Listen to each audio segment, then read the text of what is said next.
बोलो जय जय श्री राम।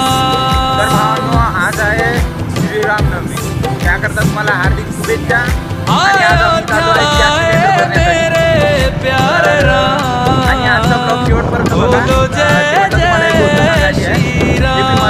हमारी आंखों के तारे हैं प्रभु राम। आता आपण राजुरात पोहोचलो। राजुरात पोहोचून सरळ गॅस सिलेंडरच्या दुकानाजवळ आलो। तर भावांनी इकडे पाहिलं गॅस सिलेंडर खूपच दिसून राहिले। मला तर वाटून राहिलं लगेचच गॅस सिलेंडर भेटून जाईल। आता आपण राजुरावरून सरळ वावरात आलो। कशासाठी तर हे पहिलं बघू शकता, हा बैलाला आपल्याला पाणी पाजायचं होतं। त्याकरता आपण युग राम राज का आ गया शुभ दिन ये आज का। आ गया हुई जीत सनातन धर्म की, घर घर भगवा लहरा गया। जागा है अवध का भाग जी, गूंजा है विजय का।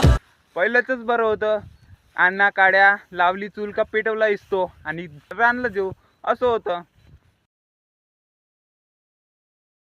तर भावांनो, आता जे तुम्ही गाडी बघली ना, त्या गाडीत आता आपण कापूस भरला होता। आणि भावांनो, जे तुम्हाला स्टार्टिंगला सांगलं होतं, महत्त्वाची गोष्ट सांगायची होती। महत्त्वाची गोष्ट अशी होती की भावांनो, एका मित्रानं म्हणलं होतं की तू ब्लॉग म्हणे जे राम राम मंडळी नमस्कार भावांनो असं म्हणते ते करत नको जाऊ म्हणे। लोकांना ते नाही आवडत म्हणे, तू ते करत नको जाऊ म्हणे। आणि ब्लॉग असा साधा सिंपल बनवत जाऊ नको म्हणे, लोकांना ते आवडत नाही म्हणे। तू जय श्रीराम केलेलं तू का करताय हे लोकांना कसंच समजत नाही म्हणे।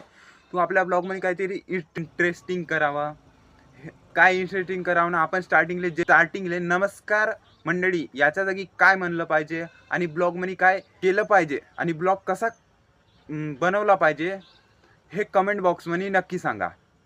आणि आजचा ब्लॉग इथेच संपवतो आणि कमेंट बॉक्समध्ये सांगायला विसरू नका। तर भेटूया पुढल्या ब्लॉगमध्ये।